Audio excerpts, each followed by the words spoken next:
We're here today not only to inform you about cyber attacks, but also to explain why the best way to deal with these attacks is by taking preventative steps to lessen the impact.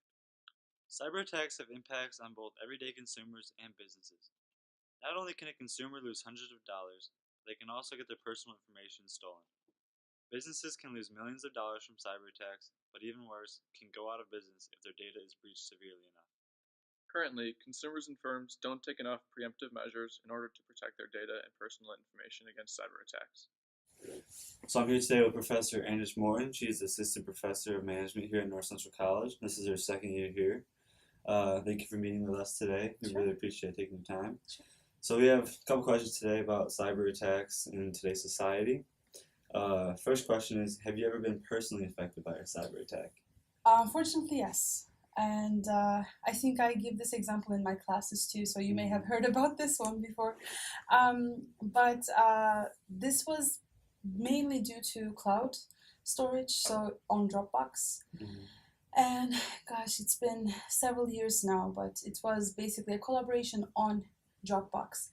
And somehow one of our files, I guess we don't know which of the computers was affected, but all of our computers were just getting this ransomware attack. Mhm. Have you ever heard about that before? I have a little bit, yeah. Yeah, so it's basically they take your files for ransom and they ask, they encrypt everything. Mhm. So for the decryption, they ask for a lot of money. And well, you're kind of left at that situation where Right. you have to decide what to do. I was lucky in that I had a very old laptop that did not have Wi-Fi capabilities. It was kind of going in the head a little bit. So I grabbed that one, and before Dropbox could update on that, I saved all my files to my USB stick. But without that, I would have Yeah. actually lost my dissertation, my PhD dissertation, which is a big That's pretty problem for me. right. But yeah, so that was the example I That's had. scary, yeah. It happens a lot in this world. Yeah. All right, so why should consumers be worried about cyber attacks? What you just mentioned is a good example, but do you have any other reasons why they should be worried? Something maybe a little bit overarching. Have you been on LinkedIn? I have, yeah. Yes. So it tells you like through your however many connections you are connected to this many people, right? So it tells you what kind of a reach you have. So you can think of it that way, like even if you're not collaborating on a project, because we are connected to the internet, all of our computers are connected to Right. each other. Yeah. Therefore, even if you personally are not doing anything online, like collaborating and so on and so forth, as long as you're using software and as long as you are online, you are you have this threat Yeah. that's very real. And you know, for you or for me, for any person, it's very personal information. Maybe it's not very valuable to others, Mm-hmm. but you know, you lose your work or you lose your photos, you lose many memories, maybe whatever you have on your Exactly. computer. And if there's nothing, the threats could also become physical in terms of hardware. Like there are some attacks that can make your CPU run very a lot, basically, and overheating, etc.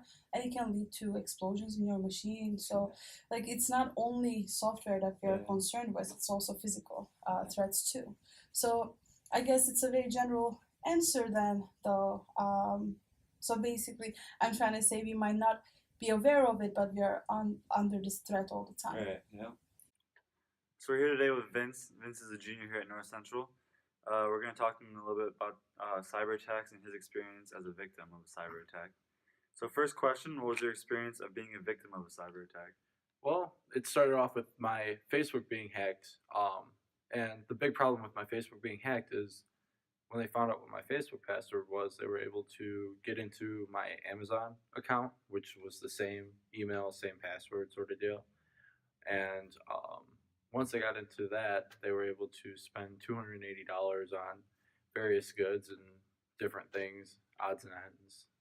And I didn't realize it until it was too late. Yep. So what is the number one problem with how people currently respond to cyber attacks?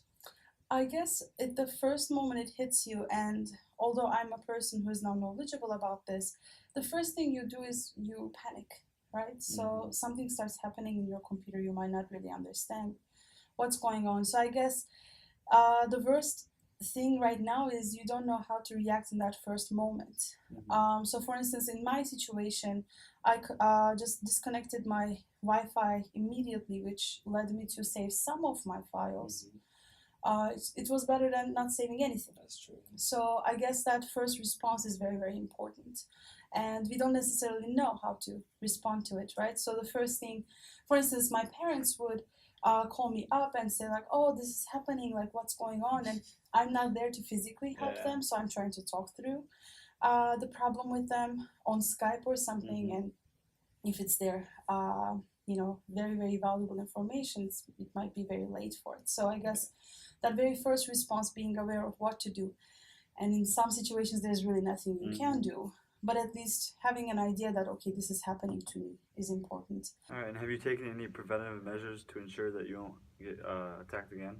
Yeah, one of the big things that I found out, my dad recommended this to me, is using a secure app to kind of store all your passwords in one place. So that way you can make those complicated passwords. Well, they're very kind of tedious and whatnot, and you don't like putting them in all the time, it definitely makes a difference in the amount of security that your account has. Because if you just use a simple word with numbers, that's a lot easier to hack into than word with characters and numbers, sort of deal. So by using that app, it just gives you one place to dump all your passwords and keep it secure, so that way you don't have the same password for everything.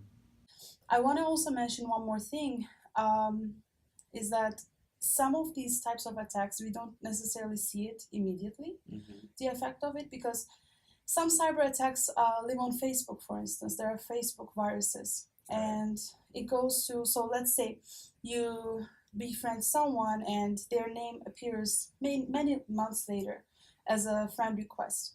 If you pay attention, there may be something just like a one letter difference in their request, or there can be just a photo difference, or maybe it can be the exact same thing, because Facebook does not prevent you from opening identical accounts. So if you go ahead and click accept to that, it might just be a hacker that's trying to get to you.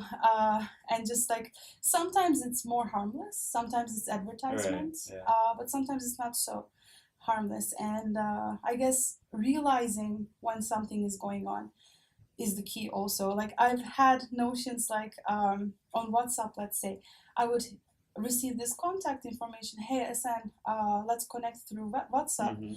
And I can see that the picture is my uncle, but he is writing in such a way that I don't recognize. So I'm like calling him separately. I'm like, hey uncle, did you send me this message to me? Or maybe you can write to the person like only the questions they would know the answers to.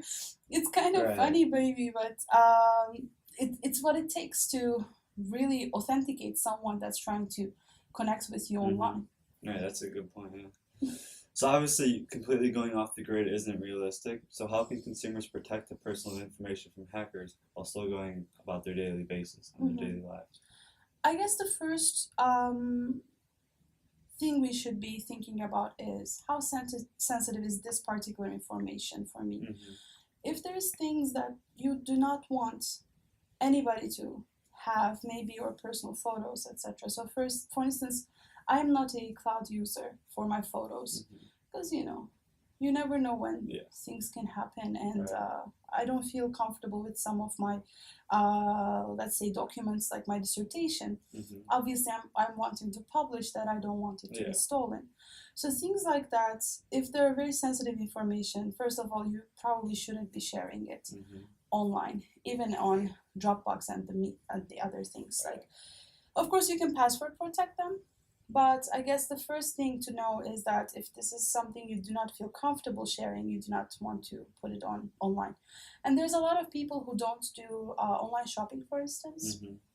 I find it to be challenging for myself, because I like the convenience, and which is one of the reasons why there's this problem to begin with. It's very convenient, so we don't want to let go of that. But alright, our final question. So do you believe in taking preemptive steps in anticipation of cyber attacks? And is it more effective than trying to fix the damage after it happens? Oh, okay. And do you agree? So why is that the best strategy then? So first of all, I'll go back to what I just mentioned a couple of minutes ago. We're talking about when a Yeah. cyber attack happens, right? So we know it is going to happen. Yeah, it's inevitable. So if I know that it is going to happen, it's if I wait it out, I don't really know what the effect is going to be this or that way. But if I wait it out, it might be too late for me to recover some of this stuff, right? And we get goofy sometimes thinking about examples like the Watch Dogs example I just gave, but it's very realistic. Like some of this information that's stolen, maybe lives are depending on it. Yeah. I think I talk about this in my management information science classes too. Management information systems classes. I just changed the name of the class totally. Maybe it's a good change. I don't know. We will think. But I talk about this in there too. That some of these items that we have become so used to, like smart homes, smart cars, smart watches, and even like heart monitors and all this stuff, are hackable, right? So if you are able to get through to their system, basically collect all this data that you shouldn't have access to, you can affect how it works, right? Right. So, and we are kind of, not slowly even, we are walking into that future where everything, maybe I shouldn't say everything, but a lot of things around us are being hackable, which is not a great thing, because you lose control over some of these things. Like, for instance, you have maybe you've heard about these before, but baby monitors, for instance, are hackable. Like, you can transmit any message there. You can talk to people from inside the house, and the call is coming from inside the house, kind of thingy. And it doesn't need to be physically there, but I mean, it's just so creepy. And when you think about it, so if you are able to build something that's stronger while you're waiting for the cyber attack to happen, you're also feeling maybe a little bit more secure. And I guess it's an iterative process this or that way. So you are going to face the attack. And after that, you can see what could be made better, right? So it's kind of like the flu shot we get every year. They change it a little bit, right, to fit the virus. It's kind of like that, I feel. Like every time there's an attack, they're also evolving how that attack is going to go. So it's not the same thing we've been having for 10 years, let's say. And the more proactive we can be about it is, I guess, the less harm is going to come to us. It doesn't guarantee it, but at least it creates the opportunity to kind of divert from the harm a little bit. Okay. Does that answer your question? Yeah. Okay. All right, that does it for today. Thank you for your time. Yeah, no problem. A lot of valuable information there. Thank you so much for your time. After listening to both of our interviews, we hope that you consider the harmful effects that can come from a cyber attack. Cyber attacks are going to continue happening. There's no way to fully stop them. However, the best option is taking preventative steps to lessen the damage that a cyber attack may bring to you or your family. Until next time, I'm Tom. And I'm Mike. And thanks for watching.